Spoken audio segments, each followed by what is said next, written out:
എല്ലാവർക്കും നമസ്കാരം. Welcome to super notes. ജിറ്റിന്റെ 10th പ്രിലിംസിന്റെ എക്സാം നടക്കാൻ പോവുകയാണ്. വരാൻ പോകുന്ന കമ്പനി ബോർഡ് LGS, വരാൻ പോകുന്ന ബിവറേജ് LD പരീക്ഷകൾക്ക് വേണ്ടിയിട്ടുള്ള 10th പ്രിലിംസ് എക്സാം നടക്കാൻ പോകുന്നത് ജൂലൈ 18-നാണ്. ഇനി നിങ്ങളുടെ മുമ്പിൽ ഏതാണ്ട് 2 മാസത്തോളം 50-ലധികം ദിവസങ്ങൾ നിങ്ങളുടെ മുമ്പിലുണ്ട്. അപ്പോൾ 10th പ്രിലിംസിന്റെ ഒഫീഷ്യൽ സിലബസ് നമുക്ക് ഡിസ്കസ് ചെയ്യാം. അതിന് മുമ്പായിട്ട് ഒരു കാര്യം മറക്കരുത് മക്കളെ, കമ്പനി ബോർഡ് LGS അതൊരു ചെറിയ വേക്കൻസി ഉള്ള പോസ്റ്റ് അല്ല. അതായത് നിലവിലുള്ള റാങ്ക് ലിസ്റ്റ് നോക്കുകയാണെങ്കിൽ നിലവിലുള്ള റാങ്ക് ലിസ്റ്റ് നോക്കുകയാണെങ്കിൽ കഴിഞ്ഞ 2.5 വർഷം കൊണ്ട് 2948 അഡ്വൈസ് ആണ് ടോട്ടൽ പോയിരിക്കുന്നത്. 2.5 വർഷമായിട്ടില്ല, 2 വർഷവും 4 മാസം കൊണ്ട് 2948 നിയമനങ്ങൾ നടത്തിയിട്ടുണ്ട്. സോ 3 വർഷമാകുമ്പോൾ നമുക്ക് ഏതാണ്ട് ഒരു 3500 അല്ലെങ്കിൽ 4000-ഓളം നിയമനങ്ങൾ നമുക്ക് പ്രതീക്ഷിക്കാം. വലിയൊരു വേക്കൻസിയാണ്, പഠിച്ചാൽ ഉറപ്പായിട്ടും ജോലി കിട്ടുന്ന ഒരു പോസ്റ്റ്.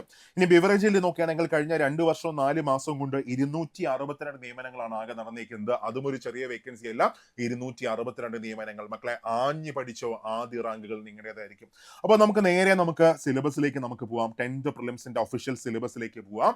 അപ്പോൾ ശ്രദ്ധിച്ചേ, നമ്മൾ ഇതിന്റെ ഹോട്ട് ടോപ്പിക്സ് 10th പ്രിലിംസിന് വരാൻ സാധ്യതയുള്ള ടോപ്പിക്കുകളുടെ 50 ടോപ്പിക്കുകളുടെ ഹോട്ട് ടോപ്പിക്സിന്റെ അടിപൊളി നോട്ട് സൂപ്പർ നോട്ട്സിന്റെ ടെലഗ്രാം ചാനൽ ഇട്ടിട്ടുണ്ട്. ആ നോട്ട് ആരും മിസ് ചെയ്യരുത്. നിങ്ങൾക്ക് അതിൽ നിന്ന് ഒരുപാട് അതായത് ഭൂരിഭാഗം ക്വസ്റ്റ്യൻസ് നിങ്ങൾക്ക് ആ നോട്ടിൽ നിന്ന് പ്രതീക്ഷിക്കാം. ആ നോട്ട് ആരും മിസ്സാക്കരുത് കേട്ടോ. മാക്സിമം അതൊന്ന് ഷെയർ ചെയ്തേക്കാം. അപ്പോൾ നമുക്ക് ഒഫീഷ്യൽ സിലബസിലേക്ക് പോവാം. ഇവിടെ മാർക്ക് ഡിസ്ട്രിബ്യൂഷൻ വരുന്നത് GK കറണ്ട് അഫേഴ്സ് 60 മാർക്കാണ്. GKയും കറണ്ട് അഫേഴ്സും കൂടെ ചേർത്തിട്ട് 60 മാർക്ക്. അത് കഴിഞ്ഞ് സയൻസ് 20 മാർക്ക്, മാത്സ് 20 മാർക്ക്. ഇങ്ങനെയാണ് മാർക്ക് ഡിസ്ട്രിബ്യൂഷൻ വരുന്നത്. ഇംഗ്ലീഷ് മലയാളമൊന്നും 10th പ്രിലിംസിനകത്ത് വരുന്നില്ല. അപ്പോൾ നേരെ നമുക്ക് സിലബസിലേക്ക് പോവാം. ഇവിടെ ഫസ്റ്റ് വരുന്നത് കറണ്ട് അഫേഴ്സ് ആണ്. കറണ്ട് അഫേഴ്സ് 10 മാർക്കാണ് കറണ്ട് അഫേഴ്സിനകത്തുള്ളത്. സോ കറണ്ട് അഫേഴ്സ് ഏതൊക്കെയാണ് പഠിക്കേണ്ടത്? ഒന്ന്, ശാസ്ത്ര സാങ്കേതിക മേഖല, കലാ സാംസ്കാരിക മേഖല, രാഷ്ട്രീയ സാമ്പത്തിക സാഹിത്യ മേഖല, കായിക മേഖല, ഇവയുമായി ബന്ധപ്പെട്ട ഇന്ത്യയിലെയും പ്രത്യേകിച്ച് കേരളത്തിലെയും സമകാലീന സംഭവങ്ങൾ. ഇത്രയുമാണ് കറണ്ട് അഫേഴ്സ് നോക്കാനുള്ളത്. കൃത്യമായിട്ട് ചുരുക്കി പറഞ്ഞാൽ സിലബസ് നമുക്ക് ഇങ്ങനെ പറയാം. കറണ്ട് അഫേഴ്സിൽ ഇത്രയും ടോപ്പിക്കുകൾ നിങ്ങൾ മസ്റ്റ് ആയിട്ട് പഠിച്ചോ. അതായത് കേരള സർക്കാർ പദ്ധതികൾ, കേന്ദ്ര സർക്കാർ പദ്ധതികൾ, ഇലക്ഷൻ 2026, ISRO 2025-26 മിഷൻസ് മൊത്തം നോക്കുക. ആർട്ടമിസ് 2 എന്ന് നോക്കുക. സെൻട്രൽ അപ്പോയിന്റ്മെന്റ്സ്, സ്റ്റേറ്റ് അപ്പോയിന്റ്മെന്റ്സ്, സാഹിത്യ അവാർഡുകൾ, മിലിറ്ററി ബൈലാറ്ററൽ എക്സസൈസ്, ഇന്ത്യയുടെ സൈനിക അഭ്യാസങ്ങൾ, ഇന്ത്യയുടെ ഇൻഡെക്സ് ആൻഡ് റേറ്റിംഗ് എന്ന ടോപ്പിക്ക് പഠിക്കുക. സാഹിത്യ അവാർഡുകൾ മൊത്തം നോക്കാം. ഗെയിംസ് ആൻഡ് ഇവന്റ്സ് മൊത്തം നോക്കുക. ഭാരതരത്ന, കേരള സ്കൂൾ കലോത്സവം, ശാസ്ത്രമേള, സ്പോർട്സ് മേള, ICC T20 വേൾഡ് കപ്പ്, 106ാമത്തെ ഭേദഗതി, ഇപ്പൊ നടക്കുന്ന ഇറാൻ ഇസ്രായേൽ കോൺഫ്ലിക്റ്റ്, അതേപോലെ തന്നെ കേരള സ്പോർട്സ്. ഇത്രയും ടോപ്പിക്കുകൾ ഭംഗിയായിട്ട് പഠിക്കുക. ഇതിന്റെ എല്ലാ നോട്ട്സ് നമ്മുടെ ടെലഗ്രാം ചാനലിൽ നിങ്ങൾക്ക് ഫ്രീ ആയിട്ട് ഇട്ടിട്ടുണ്ട്. അതിനുശേഷം ബാക്കി ടോപ്പിക്കുകൾ നോക്കുമ്പോൾ കറണ്ട് അഫേഴ്സ് 10 മാർക്ക് ഇതാണ്. ദെൻ ഇന്ത്യൻ ജോഗ്രഫിയിലേക്ക് വരുമ്പോൾ അവിടെ ഇന്ത്യയുടെ ഭൂമിശാസ്ത്രപരമായ സവിശേഷതകൾ, അതായത് ഇന്ത്യ അടിസ്ഥാന വിവരങ്ങൾ, ഇന്ത്യയുടെ ഭൂപ്രകൃതി, ഉത്തരപർവ്വത മേഖല, ഉത്തര മഹാസമുദ്രം, ഉപദ്വീപീയ പീഠഭൂമി, തീരപ്രദേശം, ദ്വീപുകൾ, ഇന്ത്യയിലെ നദികൾ, ഇന്ത്യയുടെ കാലാവസ്ഥ, അങ്ങനെ ട്രാൻസ്പോർട്ടേഷൻ, എല്ലാം കൂടെ ചേർത്തിട്ടാണ് ആ ടോപ്പിക് വരുന്നത്. അല്ലാതെ ഒന്നുമില്ലാത്തൊരു ടോപ്പിക് അല്ല, എല്ലാം കൂടെ ചേർത്താണ് ഇത് പറഞ്ഞേക്കുന്നത് കേട്ടോ. അപ്പൊ ഇന്ത്യയുടെ ഭൂമിശാസ്ത്രപരമായ സവിശേഷതകൾ, അതിരുകൾ, ഊർജ്ജ മേഖലയിലെയും ഗതാഗത വാർത്താവിനിമയ മേഖലയിലെയും പുരോഗതി, പ്രധാന വ്യവസായങ്ങൾ എന്നിവയെ സംബന്ധിക്കുന്ന പ്രാഥമിക അറിവ് 10 മാർക്കിനാണ് വരുന്നത്. അതിനുശേഷം ഇന്ത്യൻ ഹിസ്റ്ററി നോക്കുമ്പോൾ ഇന്ത്യയുടെ സ്വാതന്ത്ര്യവുമായി ബന്ധപ്പെട്ട രാഷ്ട്രീയവും സാമൂഹികവും സാംസ്കാരികവുമായി ബന്ധപ്പെട്ട മുന്നേറ്റങ്ങൾ, ദേശീയ പ്രസ്ഥാനങ്ങൾ, സ്വാതന്ത്ര്യാനന്തര ഇന്ത്യ നേരിട്ട പ്രധാനപ്പെട്ട വെല്ലുവിളികൾ തുടങ്ങിയവ. അതായത് ഇന്ത്യൻ സ്വാതന്ത്ര്യ സമര പ്രക്ഷോഭങ്ങൾ നന്നായിട്ട് മൊത്തം പഠിക്കുക. അത് ആരൊക്കെയാണ് നേതൃത്വം കൊടുത്തത്, ദെൻ അത് കഴിഞ്ഞ് നവോത്ഥാന നായരെയൊക്കെ ഒന്ന് പഠിച്ചു വെച്ചേക്കാം. നെക്സ്റ്റ്, ഒരു പൗരന്റെ കോൺസ്റ്റിറ്റ്യൂഷൻ വരുന്ന സമയത്ത് ഒരു പൗരന്റെ അവകാശങ്ങളും കടമകളും, ഇന്ത്യയുടെ ദേശീയ ചിഹ്നങ്ങൾ, ദേശീയ പതാക, ദേശീയ ഗീതം, ദേശീയ ഗാനം തുടങ്ങിയ അടിസ്ഥാന വിവരങ്ങളും, മനുഷ്യാവകാശ കമ്മീഷൻ, വിവരാവകാശ കമ്മീഷനുകൾ എന്നിവയെ സംബന്ധിച്ച അറിവുകളും കോൺസ്റ്റിറ്റ്യൂഷൻ 10 മാർക്കാണ് വരുന്നത്.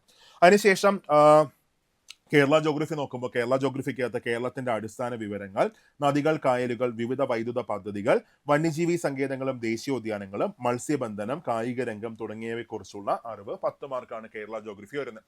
അതായത് ഇന്ത്യൻ ജോഗ്രഫി വരുന്ന 10 മാർക്ക്, കേരള ജോഗ്രഫി വരുന്ന 10 മാർക്ക്, ഇന്ത്യൻ ഹിസ്റ്ററി വരുന്ന 10 മാർക്ക്, കേരള ഹിസ്റ്ററി വരുന്ന 10 മാർക്ക്.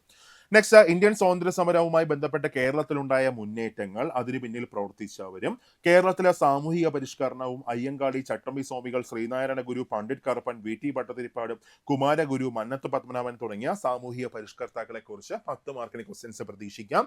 ദെൻ ഇത്രയുമാണ് GK വരുന്ന 60 മാർക്ക് വരുന്നത്. ഓക്കെ അല്ലേ?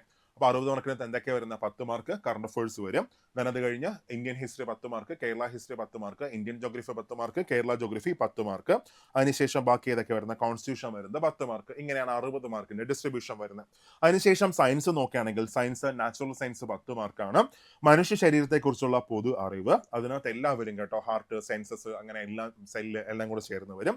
അടുത്ത വൈറ്റമിൻസും അതിന്റെ അപര്യാപ്തത രോഗങ്ങളും, രോഗങ്ങൾ, രോഗകാരികൾ, കേരളത്തിലെ ആരോഗ്യക്ഷേമ പ്രവർത്തനങ്ങൾ, കേരളത്തിലെ പ്രധാനപ്പെട്ട ഭക്ഷ്യ കാർഷിക വിളകൾ, വനങ്ങളും വനവിഭവങ്ങളും, പരിസ്ഥിതിയും പരിസ്ഥിതി പ്രശ്നങ്ങളും 10 മാർക്കാണ്. ഇതിന്റെയൊക്കെ നോട്ട്സ് നിങ്ങൾക്ക് super notes Telegram channel available ആണ്.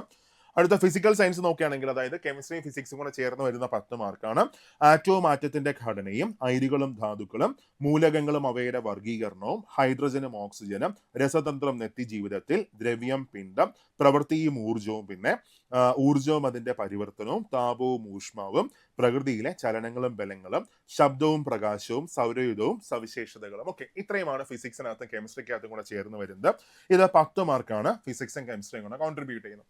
അടുത്ത മാത്സ് 20 മാർക്കാണ്. മാത്സ് 10 മാർക്കും റീസണിങ് 10 മാർക്ക്, ടോട്ടൽ 20 മാർക്കാണ് വരുന്നത്. നോക്കുക, മാത്സിനകത്ത് വരുന്ന ടോപ്പിക്കുകൾ 8 ടോപ്പിക്കുകളാണ്. സംഖ്യകളും അടിസ്ഥാന ക്രിയകളും, LCM HCF, ഭിന്നസംഖ്യകൾ, ദശാംശ സംഖ്യകൾ, വർഗ്ഗവും വർഗ്ഗമൂലവും, ശരാശരി, ലാഭവും നഷ്ടവും, പിന്നെ സമയവും ദൂരവും. ഇത്രയുമാണ് മാത്സിനകത്ത് വരുന്നത്. അടുത്ത റീസണിങ് നോക്കുകയാണെങ്കിൽ ഗണിത ചിഹ്നങ്ങൾ ഉപയോഗിച്ചുള്ള പ്രക്രിയകൾ, ശ്രേണികൾ, സമാന ബന്ധങ്ങൾ, തരം തിരിക്കൽ, അർത്ഥവത്തായ രീതിയിൽ പദങ്ങളുടെ ക്രമീകരണം, ഒറ്റയാന കണ്ടെത്തൽ, വയസ്സുമായി ബന്ധപ്പെട്ട പ്രശ്നങ്ങൾ, സ്ഥാനനിർണ്ണയം. ഇത്രയുമാണ് റീസണിങ്ങിനകത്ത് വരുന്നത്. ഓക്കെ അല്ലേ? അപ്പോൾ നന്നായിട്ട് പഠിച്ചോ. ജൂലൈ 18 എക്സാം സ്റ്റാർട്ട് ചെയ്യാൻ പോവുകയാണ്. നന്നായിട്ട് പഠിച്ചോ. കമ്പനി ബോർഡ് LGS ഏറ്റവും അധികം വേക്കൻസി ഉള്ള ഒരു പോസ്റ്റാണ്. ബിവറേജ് LD നല്ല സാലറി ഉള്ള ഒരു പോസ്റ്റാണ്. നന്നായിട്ട് പ്രിപ്പയർ ചെയ്തോ. ഇന്നേക്ക് കട്ട സപ്പോർട്ടുമായിട്ട് ഒരു ബാച്ചിൽ ജോയിൻ ചെയ്യാൻ ആഗ്രഹം ഉണ്ടെങ്കിൽ നമ്മൾ സൂപ്പർ നോട്ട്സ് 10th പ്രിലിംസിന് വേണ്ടിയിട്ട് നമ്മുടെ ബാച്ച് വെറും 999 രൂപ മാത്രമേ എമൗണ്ട് വരുന്നുള്ളൂ. ചെറിയൊരു ഫീസാണ്. അപ്പോൾ നിങ്ങൾക്ക് ആവശ്യമുള്ള എല്ലാ കോണ്ടന്റും അതിനകത്ത് കിട്ടും. യോധ എന്നാണ് ബാച്ചിന്റെ പേര് വരുന്നത്. ഇനി നിങ്ങൾക്ക് ഒരു പ്രിലിംസ് കം മെയിൻസ് ബാച്ചിൽ ജോയിൻ ചെയ്യണമെങ്കിൽ നമ്മുടെ ട്രയ ബാച്ചിൽ ജോയിൻ ചെയ്യാം. അപ്പോൾ ജോയിൻ ചെയ്യാൻ ആഗ്രഹിക്കുന്നവരൊക്കെ ഈ ഒരു അവസരം നന്നായിട്ട് യൂസ് ചെയ്യാം. അതായത് ഇന്ന് വൈകുന്നേരം മുതൽ 29 തീയതി വരെ നമ്മുടെ സൂപ്പർ നോട്ട്സിന്റെ ബക്രീദ് ഓഫർ ഉണ്ട്. ആ ചാൻസ് മിസ്സാക്കണ്ട. സൂപ്പർ നോട്ട്സിന്റെ ഏത് കോഴ്സ് ജോയിൻ ചെയ്താലും നിങ്ങൾക്ക് ഫ്ലാറ്റ് 20% ഓഫ് കാണും. നന്നായിട്ട് പഠിക്കണം. ഉഴപ്പാതെ നന്നായിട്ട് വാശിയോടെ ഒന്ന് അക്കൗണ്ടബിൾ ആയിട്ട് പഠിക്കണം. ഓരോ ദിവസം പഠിച്ച ടോപ്പിക്കുകളൊക്കെ എഴുതി വെച്ച് പഠിക്കണം. ഉറപ്പിക്കുക, ഈ ജോലി നിങ്ങൾക്കുള്ളതാണ്. നന്നായിട്ട് ഉറപ്പിച്ചോ. അതിനുവേണ്ടി നന്നായിട്ട് പഠിക്കണം കേട്ടോ. കയറിപ്പോണം. ക്ലാസ്സിൽ